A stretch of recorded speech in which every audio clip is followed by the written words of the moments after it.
DA নিয়ে আবারও খুব গুরুত্বপূর্ণ আপডেট। শিক্ষক ও শিক্ষাকর্মীদের জন্য বড় খবর। অবশেষে রাজ্যে বাড়ল ডিএ। বকেয়া সহ এপ্রিল থেকে মিলছে কত শতাংশ। রাজ্য সরকারি কর্মচারীদের ডিএ মামলার রায়দানের প্রতীক্ষার মধ্যেই সুখবর পেলেন রাজ্যের শিক্ষক ও শিক্ষাকর্মীরা। দীর্ঘ অপেক্ষার পর অবশেষে তাদের জন্য 10% মহার্ঘ ভাতা বা ডিএ বৃদ্ধির ঘোষণা করা হয়েছে। স্কুল শিক্ষা দপ্তর সম্প্রতি সমস্ত সরকারি ও সরকার পোষিত স্কুল এবং সংস্কৃত টোলের জন্য মহার্ঘ ভাতা সংক্রান্ত নিয়ম জারি করেছে।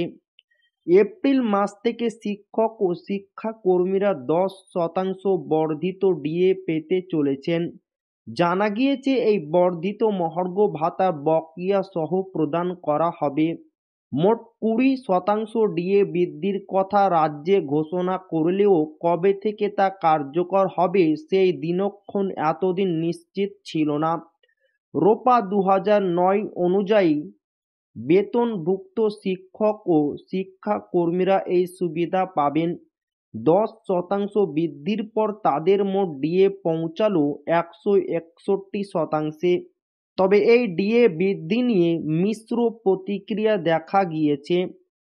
বঙ্গীয় শিক্ষক ও শিক্ষাকর্মী সমিতির সাধারণ সম্পাদক স্বপন মণ্ডল আনন্দবাজার অনলাইনকে দেওয়া সাক্ষাৎকারে জানিয়েছেন, বহুবার দরবার করার পর এই ঘোষণা এলেও আরও 10% ডিএ বাকি থেকে গেল, যা তাদের এপ্রিল থেকে প্রাপ্য।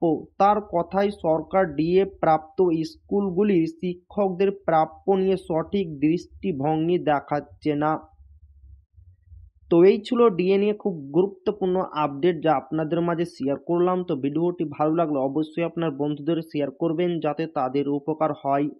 আর আপনি যদি এখনও আমাদের চ্যানেলকে সাবস্ক্রাইব না করে থাকেন তো অবশ্যই চ্যানেলকে সাবস্ক্রাইব করবেন এবং আমাদের পাশে থাকবেন। তো আবারও দেখা হবে ডিএ রিলেটেড খুব গুরুত্বপূর্ণ ভিডিওতে।